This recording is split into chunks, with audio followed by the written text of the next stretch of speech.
thank you so much to the organizers, and good almost evening also to the participants who stayed here until the very last session. So thank you for your commitment and also your interest in this topic.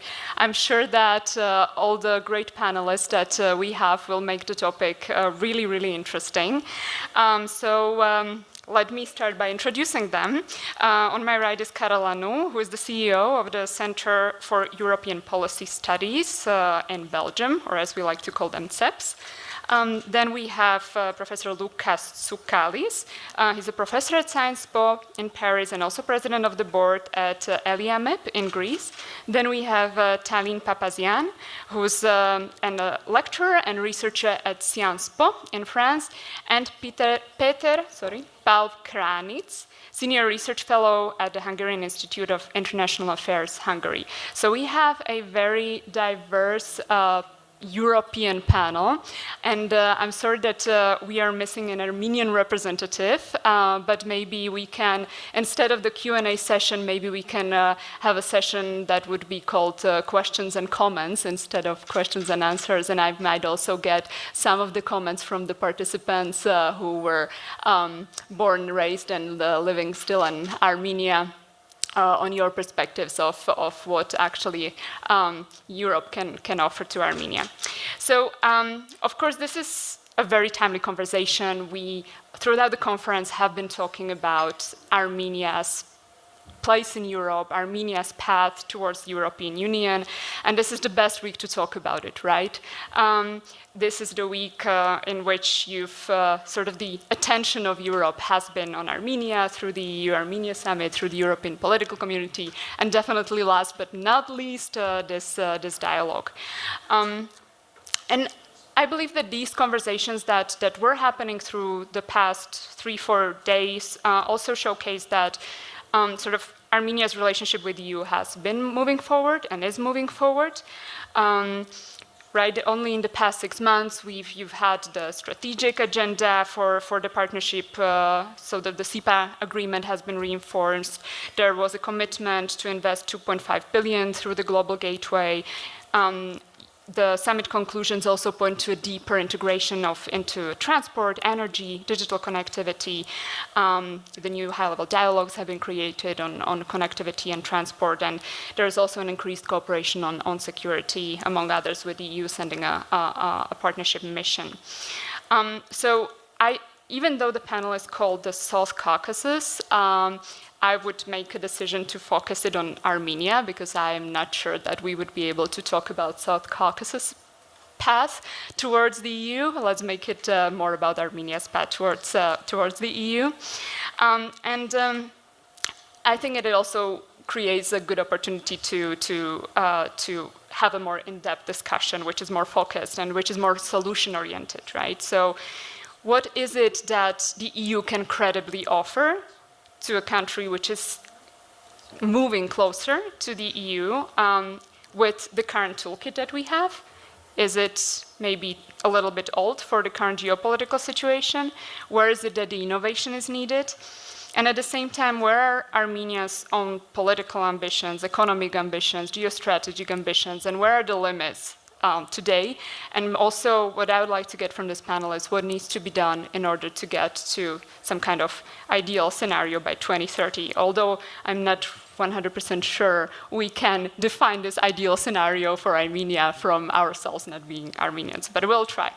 So I would like to start with a bit of assessment of the current situation by asking the panelists, in one sentence, if you were to describe the most accurate way of Armenia's place in Europe's architecture today, what would that be? How would you describe it? Let's start with Karel. As far as I know, very limited. I mean, Armenia, I think most Europeans, 99%, would hardly know where Armenia is. Somewhere in the Caucasus, but if you were to have a map without names, they wouldn't even been able to say where is Armenia. So we shouldn't make ourselves any illusion, except for example, of course, the Armenian diaspora. Thank you. Lukas? Let me try to give a slightly more optimistic answer. It would say that Armenia is gradually becoming part an integral part of European architecture, which is in the process of being redesigned because of geopolitical turmoil. If you think the answer is imprecise, you cannot get any better than that, because we live in times of huge uncertainty and very big changes. Thank you. Tallinn? Well, my answer... Working? Yeah. Yes. My answer will go along the same lines. So because it has been said that the place is modest, I don't have to repeat it. And indeed, it's a meeting between two geopolitical uncertainties. So the uncertainties of Armenia have been crushed in recent years, and therefore it's redefining its place. And the certainties of Europe have been crushed in recent years, and Europe is redefining its place. So it's the meeting of those two uncertainties with new opportunities and challenges for both that is now converging. Thank you. Peter? Thank you. Well, I would also look at EU-Armenia engagement through the lens of strategic symbolism more than practical terms. It's the EPC summit and the EU-Armenia summit were more of, from the EU side, more of a political statement, and from the Armenia side, it's also largely a part of also the election campaign. It's a civilizational statement. Of course, we can talk about practical issues, but first and foremost, I think it's a symbolic issue. Thank you. Okay, so we've got slightly different answers, which I'm very happy about. Now I'd like to move to more practical terms. So, Lucas, I would like to start with you, because this is, of course, not only the question about Armenia itself, but also about the EU and whether the EU is currently capable, and whether it should, in fact, adapt its enlargement and integration model to a much more dynamic geopolitical environment, right? So my question to you would be, is the current geopolitical instability pressuring the EU to start thinking strategically and creatively enough? Or is it still trapped in this model of classical merit-based enlargement, and should it be? Okay, so before I give you the answer, let me preface it with, based on my experience of following successive rounds of enlargement, I've drawn 3 basic lessons from enlargement. The first is that enlargement has been the most successful foreign policy of the European Union, because it has exported Pax Europea, representing peace, prosperity, democracy, individual rights, to other parts of the European continent. So that's the good lesson. The second lesson says that this success comes at a price. And the price is in terms of growing numbers, growing divergence inside the European Union, and increasing difficulty to deliver the goods. The third lesson says that accession to the European Union cannot be seen as a magic pill that cures all kinds of disease. In other words, the idea that a country will join the European Union and will solve all its problems in terms of democracy, institutions, corruption, and the rest is an illusion. European accession helps, but only up to a point. And this is all based on experience. Now, having said that, Europe now is faced with a hugely difficult dilemma. And to pretend that it is not a difficult dilemma is to pretend we live in another world. Namely, the European Union, on the one hand, needs to open the door to countries that are candidates, which is a compliment. If somebody wants to join your club, that means there's something in it, okay? But it knows, and for geopolitical reasons even more so, it has to open the door. But on the other hand, it does not want to become a totally dysfunctional union as a result of enlargement that doesn't come with reforms. So my answer to successive enlargements in the future is you're going to rely more and more on integration by stages. So countries will become integrated by stages. Second, you will be relying more and more in European Union on coalitions of willing and able, namely more differentiated integration inside the European Union. And third, and most importantly, unless the European Union addresses the issue of serious internal reforms, then we are not going to end up with a union that functions. And by internal reforms, we mean, among other things, stronger institutions and more qualified majority voting. So those who have the stomach to digest that, fine. Those who don't, I'm afraid they have to draw their conclusions. Thank you very much. I would like to turn to Karel now, and would be very interested to hear your perspective on what just Lucas has mentioned. And while you think about your answer, I would also like to touch base upon one single thing that Lucas mentioned, and is integration by stages. There was recently this op-ed published by President Vučić and Prime Minister Edi Rama, suggesting that the EU should offer the single market to the interested countries first, without sort of the other benefits of having a commissioner or having a veto power. So what do you think of that? I mean, the debate is on in Brussels on another procedure for accession. I don't know whether people in this room know, but normally we have the normal procedure, which is still the procedure, which, for example, is applied today for Montenegro, which is apparently close to membership, which is a small country. So, but in that case, you have to have, through all the different chapters, which is 33 chapters, for every chapter there must be an IGC. For every chapter, there must be a unanimous vote by all the member states whether the country in question can join. The debate has been on since some time, like Luca was referring to it, let's say, to reform it in the state accession model, on which we also, as a think tank, SEPS, has participated with a paper which has been downloaded a lot, State Accession, which has got quite a lot of impact in ministries of foreign affairs, that you have to have blocks of accession, no longer these really different chapters, but of course that is a fundamental reform. And fundamental reforms in the EU, as we know, are extremely difficult.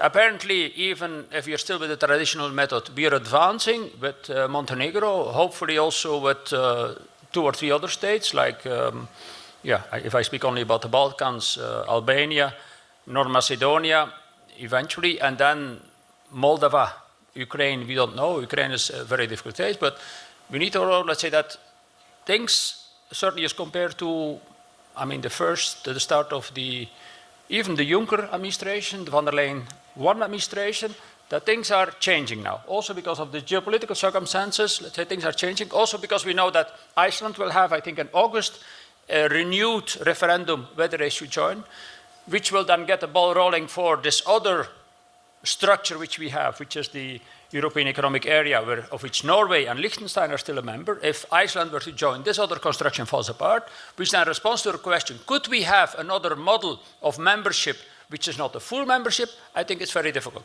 But I know that, for example, the Prime Minister of Albania, Rama, has said, even in public, I heard him saying in the conference, we are willing to consider membership without veto and without having a commissioner, which is basically part of the state's accession procedure. We also said that the vetoes should be lifted.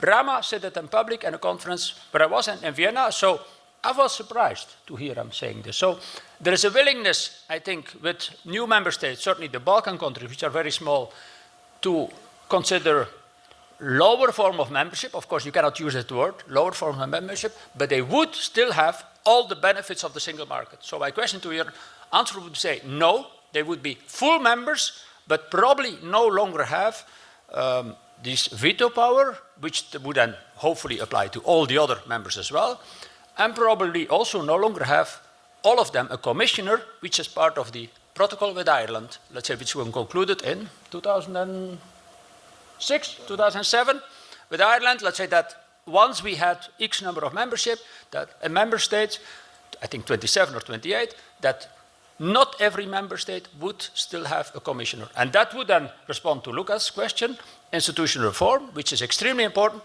As long as we expand each time with new member states and new commissioners, we further strengthen the intergovernmental model of the EU, for which it was not designed. The Commission was designed to be a collegial body where all commissioners decide together, not on the basis of the nationality of the country they represent, on a certain file, but no, in the sense of the community interest. But that is, I think, almost now certainly a long ago that this was the case. Today, The Commission College is basically representing also the member states, like we have it in the Council, but also in the Commission, where every member state has a commissioner, and the commissioner is lobbied to represent the interest of the member state as well. And that we should try to go back, let's say, to the older model and try to reform the institutions in a sense, like, by the way, the ECB, where you decide in the common interest for the European Union. And I hope, let's say, that with the geopolitical changes, with probably changes from Iceland probably becoming member again, then Norway taking another attitude, that these changes could have ripple effects on the EU as a whole to have a bigger reform. Without speaking, we can speak about this in a moment, about Ukraine and what Ukraine membership could mean for the EU. Thank you very much. Now I'd like to turn to Tallinn and bring the debate back to Armenian society and domestic politics, because you have an own NGO, or you're the director of the NGO, which works a lot with Armenian society. What would you say that other EU member states or Brussels still misunderstand about Armenia's domestic politics or Armenia's ambition to be in Europe? Okay, it's hard for me to presume what member states don't understand, but I can try to give a few points about the state in which Armenia's society and domestic politics are in now. First, democratization in Armenia is very fragile. It's recent, it's trying itself, okay? So we're at a stage, Armenia is at a stage where electoral democracy has good hopes of being consolidated, but not more at this point. There is also a very high degree of polarization of society.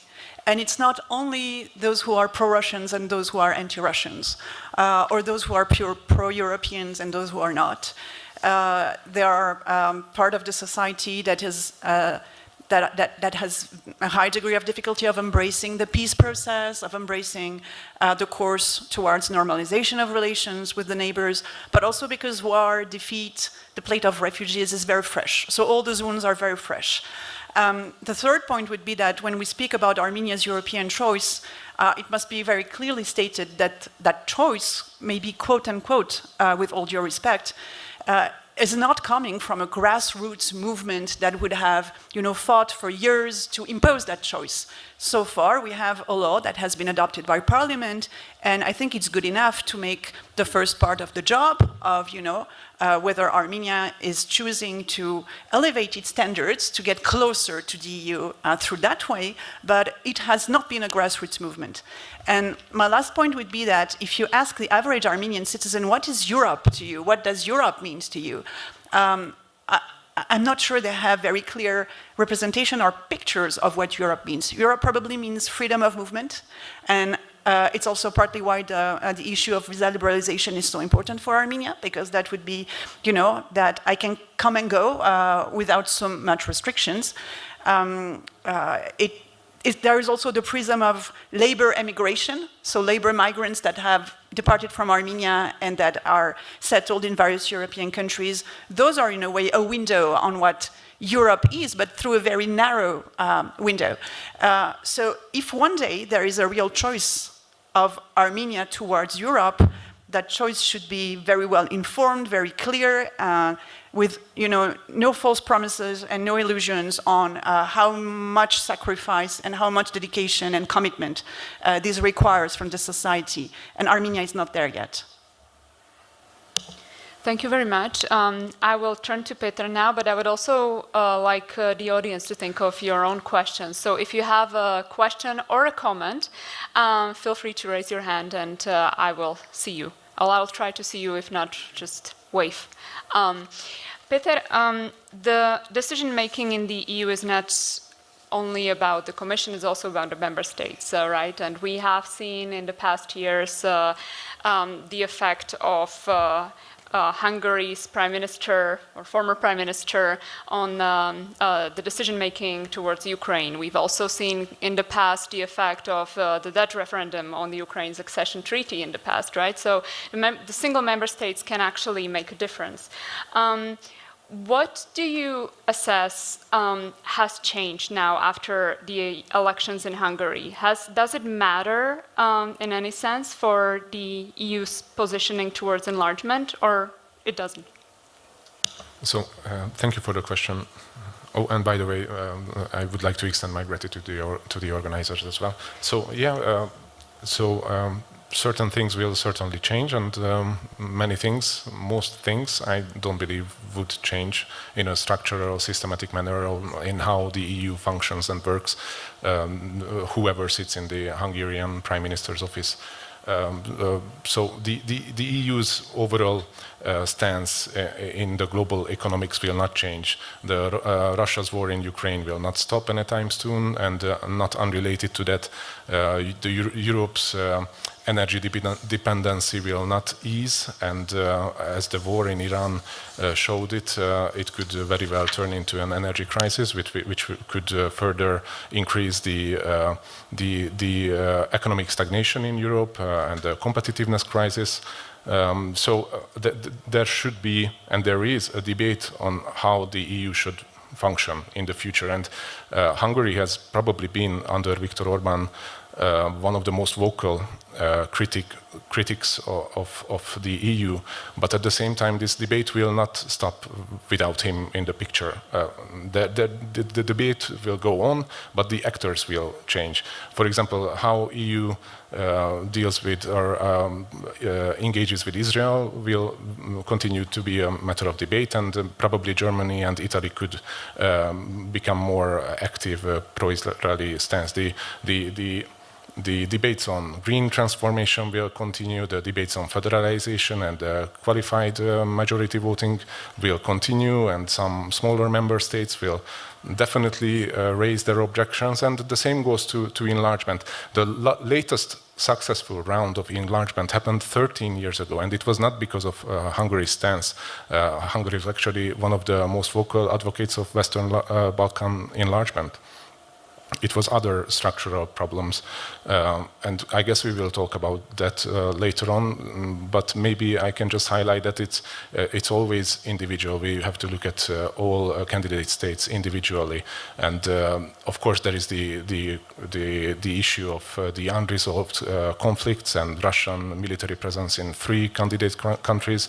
There are political and diplomatic conflicts of candidate states with its neighbors, like Northern Macedonia, Serbia, or Turkey for that matter.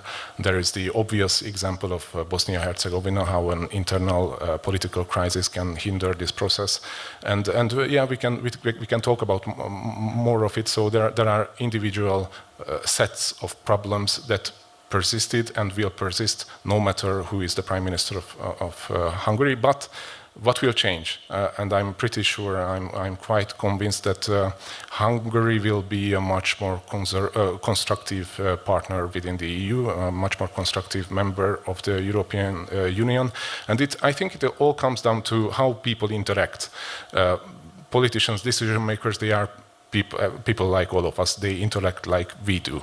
And when they sit, heads of states and governments sit around the table of the European Council, they interact in the same way. And if there are years and years of conflicts and debates and even slurs, then it means that constructivism fades and comes pure interest-based and even hostile decision-making. And now we have a fresh start, and when you look at how Péter Magyar, elected Prime Minister of Hungary, engages with Friedrich Merz, Manfred Weber, or Donald Tusk, it is clear that there is a much more constructive atmosphere, and they can build on it, and they can have a civilized discussion and work things out. And I also expect the European Commission and the EU in general to be more constructive, because they were also not pure innocent sense in this story.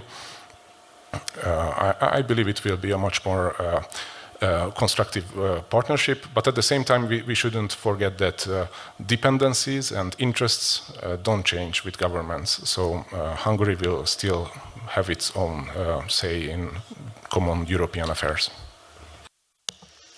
Thank you for that. And I see the first question in the audience. Gentleman right here. Do we have any microphones or you just shout? Oh, yeah. Oh, there's one. Okay, perfect.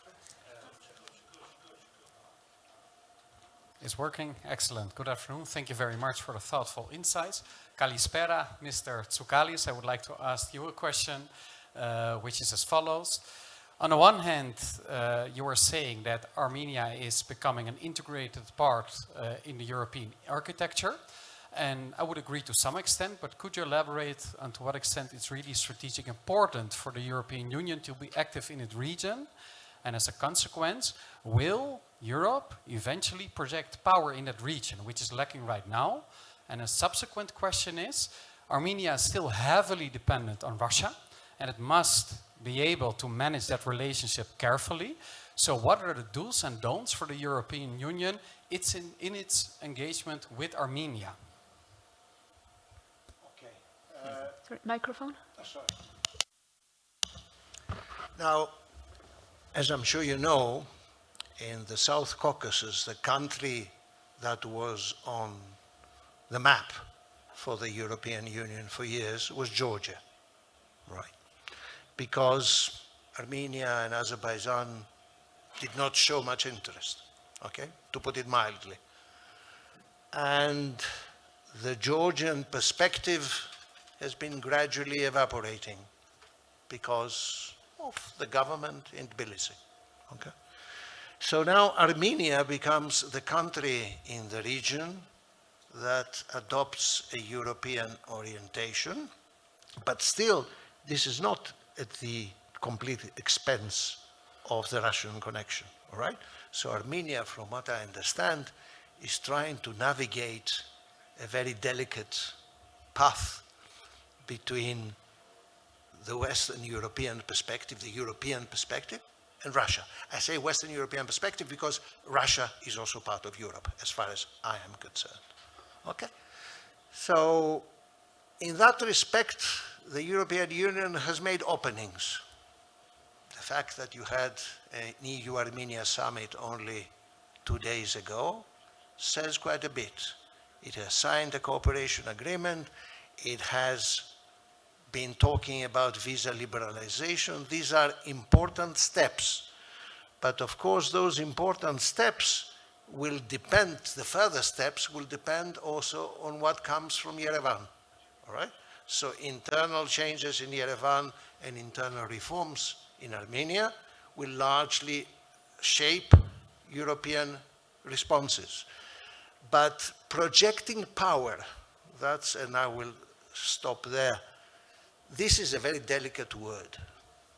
The trouble is that Europe, and especially the Brussels bubble, does not know the word power, okay? They've been learning it in the last few years, desperately. Because Europeans had created this illusion that they lived in a world of common institutions, rules, growing interdependence, so Europeans would exert their soft power because they didn't have hard power, all right? Now suddenly they discovered that all this is kaput, as the Germans would say, you know, means soft power in a world of Putin and Trump, it sounds like a joke, all right? So then you have to adjust, but adjustment is not easy. I mean, Paris understands power, Berlin to a lesser extent, London understands the language of power. Most of the other European countries had, if I may put it provocatively, relegated responsibility for geopolitics and defense to NATO and the Americans. And now they are trying to take it back because they discover that this dependence is no longer particularly pleasant or viable. So that's where we are. So projecting power comes slowly, and it is a difficult educational process for Europeans, especially those in Brussels. I don't know whether I've answered your question. Thank you very much. I see your question. I would just like to follow up on this with Carol. So we've talked about sort of also the limits of the European integration, and especially when it comes to Armenia's delicate positioning between sort of the West and Russia. To what extent would you say that or based on your very in-depth knowledge of the EU institutions and how the single market works, is the integration possible until, and where's the red line related to the fact that Armenia is part of the Eurasian Economic Union?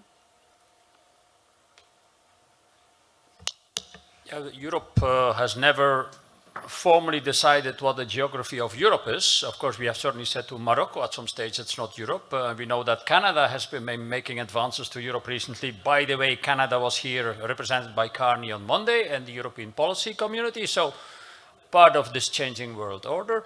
But how far Europe stretches, we don't know. But the fact that von der Leyen and Costa were here, that there was this EU-Armenia statement, that there was a very in-depth statement, for those who haven't seen it, let's say these 4 pages which you can find on the website, means that there is a willingness in many, what Luca was saying, let's say that there is a change of vision happening in Brussels, that they have to think about power and about geopolitics. Don't forget, the first commission under von der Leyen already spoke about the Geopolitical Commission.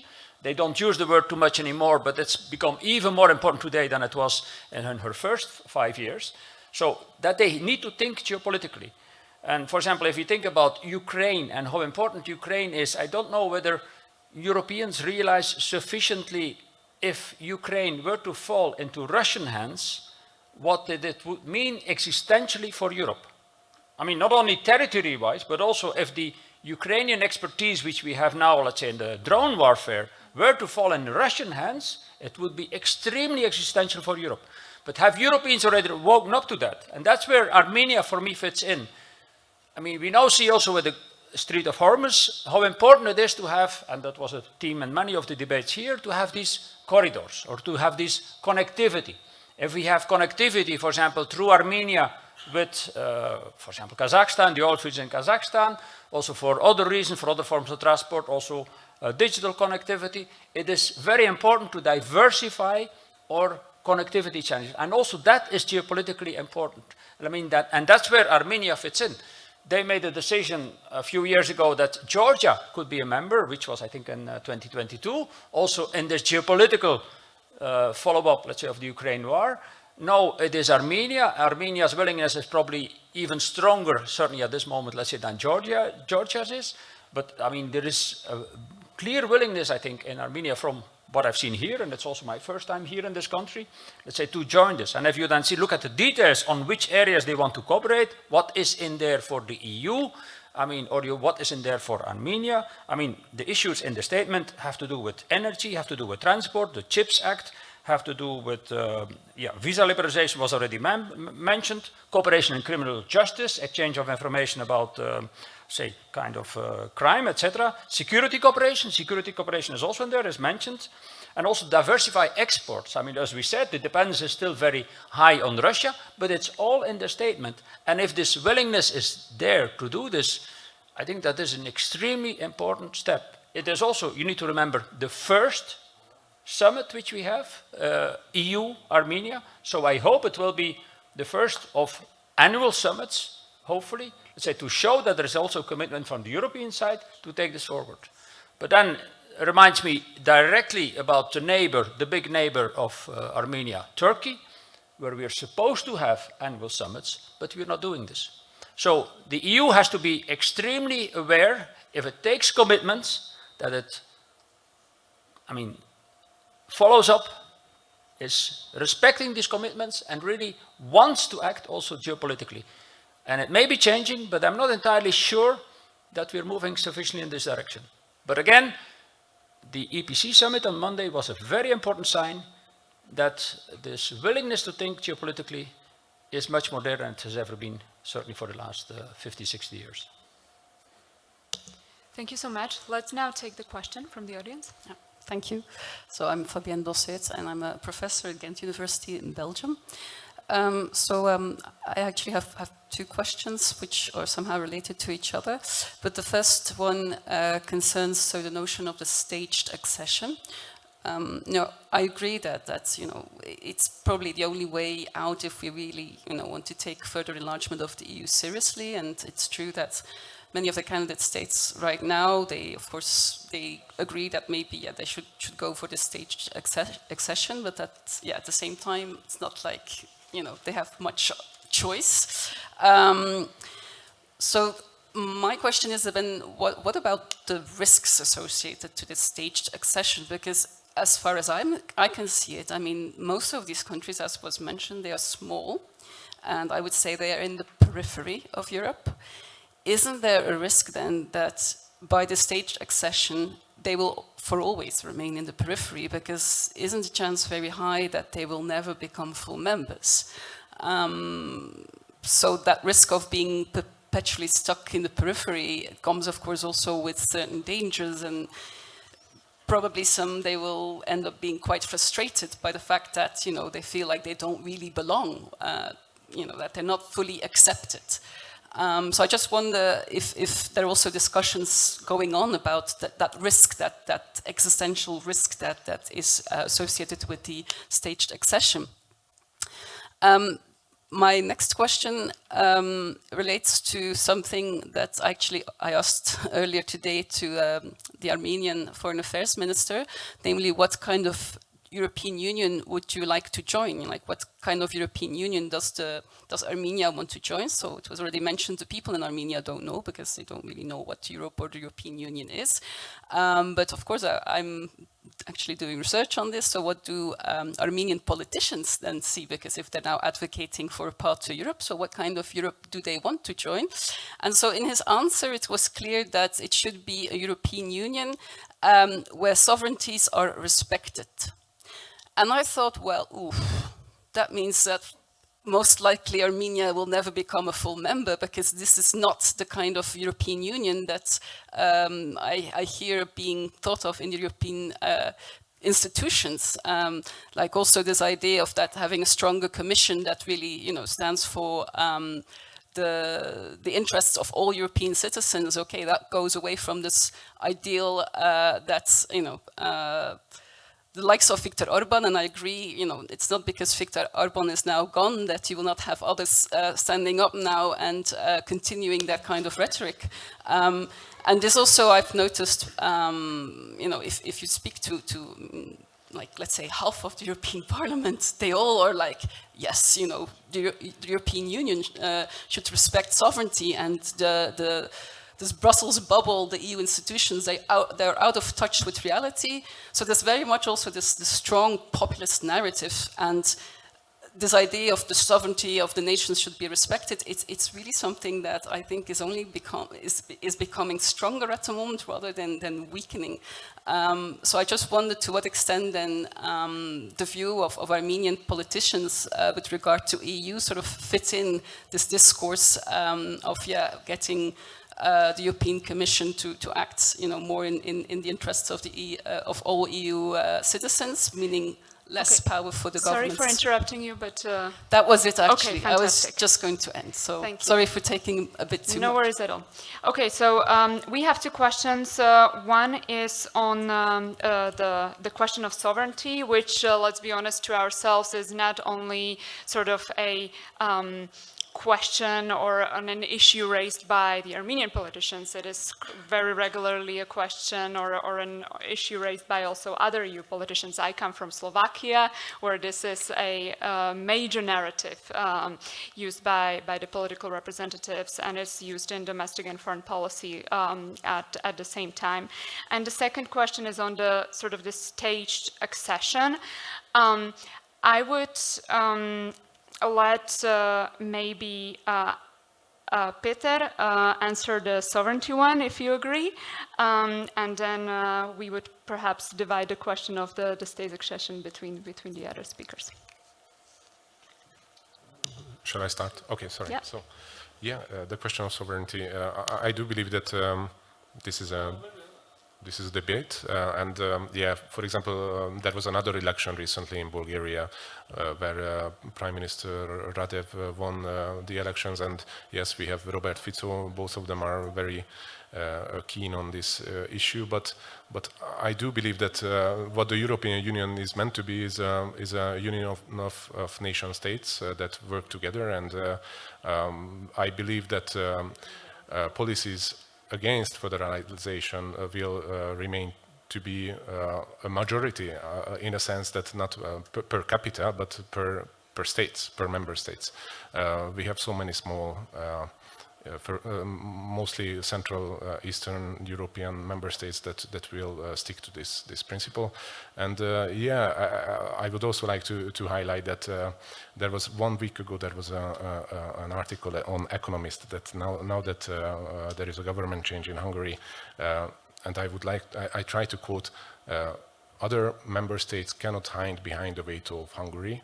And Germany and France will also have their objections against, for example, Ukrainian fast-track accession, and this certain step-by-step gradual accession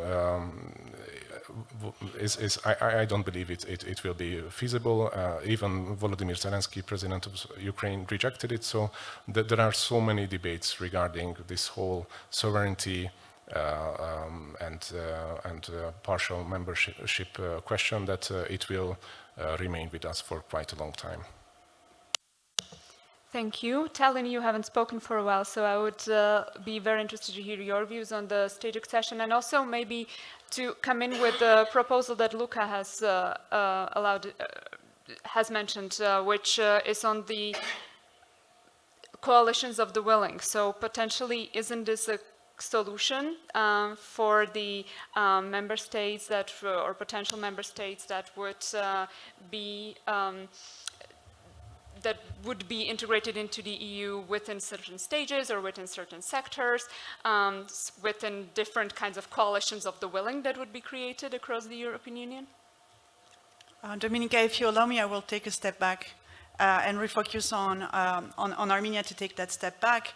When we talk about sovereignty, in the Armenian context, we have to understand that Armenia is a decolonizing country, basically, okay?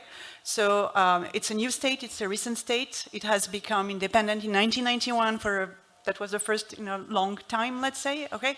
And until very recently, it was not conceptualizing the fact that what it needed first and foremost was to decolonize it, to break that dependency over Russia.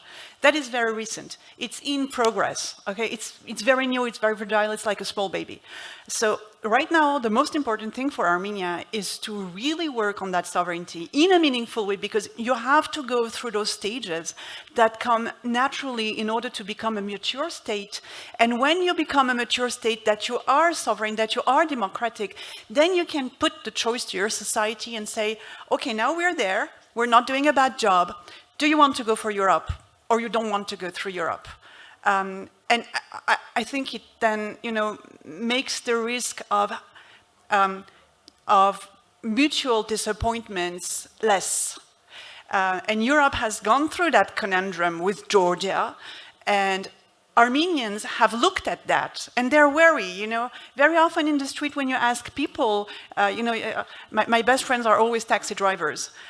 So I sit in the taxi and I talk with them, and they're like, okay, there is all this fuss now in Yerevan these days, it's great, but what is there for us in Europe? So they are cautious. They have learned their lesson that you won't go from one dependency to another.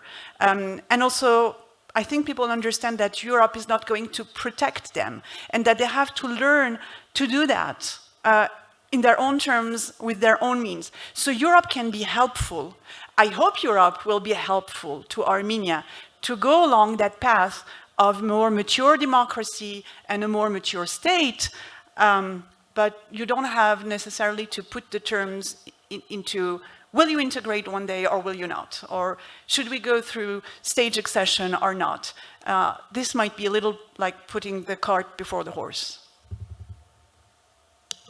Thank you. I would be very interested in hearing Luca's and Karol's reflection on that as well, but we also have only 5 minutes left. So I would also like to ask you, from your perspective, if we are in May 2030, what would be the most realistic scenario for the sort of how, for the functioning of the EU vis-a-vis the enlargement, and where would Armenia be in that situation?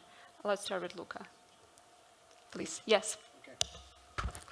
So very briefly, let me discuss sovereignty for a minute, because there is a clear contradiction, and we've been facing this contradiction for more than 20 years. All the new members of the European Union from 2004 onwards are countries that are attached to sovereignty because they didn't have it before, all right? The same thing applies to Armenia. Right? You call it decolonization, you call it whatever you like, but all those countries did not have sovereignty. And they are attached to sovereignty, and there is nationalism in all those countries. At the same time, the European Union, to advance and talk about defense, industrial policy, geopolitics, you need to move fast towards a political union. How do you reconcile those two things? And I think you can only partially reconcile those two things through coalitions of willing, and that, I think, for me, is the only realistic answer for the years ahead. Those countries of the European Union that are prepared to move faster on defense, on industrial policy, on geopolitics, move faster, they leave the door open for others to join whenever they are ready. And that's it. Thank you very much. Karel? There's so much to say about this, but I mean, let me say that the whole debate about coalitions of the willings and what is it, variable geometry and so on has been tried for so many times in the past. Certainly in the areas I follow, even technical domains, like for example for taxation, which is also where member states have a veto right, or where you have, let's say, consensus at European level. That I'm rather, kind of skeptical that this will work, let's say, because it hasn't worked so much. We have seen it a bit in the recent past, for example, also the loan for Ukraine, which was adopted by 24. We have a few more other examples, also PESCO in the domain of defense. But don't forget, Euro is coalitions of But that's what I just say. But the euro is growing. Let's say we have the Schengen zone, we have other things. But the euro now is already 21 member states, soon 22. So we see the EU advancing, let's say, even if there are coalitions of the willing, but let's say the critical mass of what is the EU is growing all the time. And of course, if you see it in a short time, let's say, you won't see probably progress, but in a longer perspective, let's say, we have seen enormous progress. And that's what people, also what happened here in this country, need to realize. Let's say, there is always this advancement. And if we manage to grow this critical mass, now in a context of an extreme turbulence geopolitically, that would be very good. And I think the willingness is there, let's say, but let's hope, let's say, that citizens at European level realize this, let's say, that they need to do this. But I think also the EU itself, certainly the Commission, is very strongly committed to what they call la méthode communautaire, the community method. What we do is for the 27, or what we do is in the future for the 30, or for the 32, for the 33. And that I feel very strongly in Brussels, let's say, there's willingness to say we need to do as much as possible for all the member states, and as soon as we make exceptions, it creates problems, or even problems to our own rules, let's say, which we have. Thank you. Tallinn, what is your perspective on this? I think somehow I have just answered. I think the ideal state in 2 years from now would be that Europe and Armenia have sort of clear mutual understanding of what they're heading in the next 10 years. And that doesn't have to be European integration, but that has to be European values, because Armenia is committed to that in terms of, making the rule of law a reality, making the judicial independence a reality, helping Armenia go through the means to healing its civil society, that sort of stuff. So European values and norms in a very large sense of the world. Mm-hmm. Thank you. Peter? Well, obviously, democratic development is beneficial for every Armenian, but at the same time, I would also agree with Karel that it's mostly connectivity that could, in the foreseeable future, be improved with the help of Europe, probably the global gateway, but also in collaboration with Turkey, with Georgia. These are the foundation stones upon which further integration could move on. And I'm not even talking about a common market, because Armenia has a common market, and if it would change overnight, then Armenian businesses would suffer very much. I mean, I'm not even sure that Europe is ready to import, to provide market, for example, for Armenian cognac, because France would have something to say about that. Neither for Armenian wine or for many other export items. This is a long, very long process, and of course we can move ahead, but at the same time the world is changing very rapidly, and geopolitics can have a say to this. Thanks. Thank you so much. Thank you for all the panelists. We are on time. Sorry, we are on time. We have to end at 6. I was specifically asked by the organizers that we have to end on time because they want to finish the conference on time. So thank you so much to all the panelists. I think that for some concluding remarks, there is a clear sense that the times are changing, that there is also a realization in the EU that there are new times that require new approaches, and there is also political and also population-led sort of willingness to be more integrated into the European Union. We just have to find the right mechanisms to do that. So thank you so much, and well, enjoy the rest of your day, and please join me in the applause thanking our panelists. Ladies and gentlemen, just one small announcement. Please be advised of a slight adjustment to our evening schedule. The curator's call will now take place at 6 p.m., followed immediately by our closing remarks. To conclude the event, we look forward to welcoming you at the stage at 8 p.m. for our reception. Thank you. The reception will take place at 8 p.m.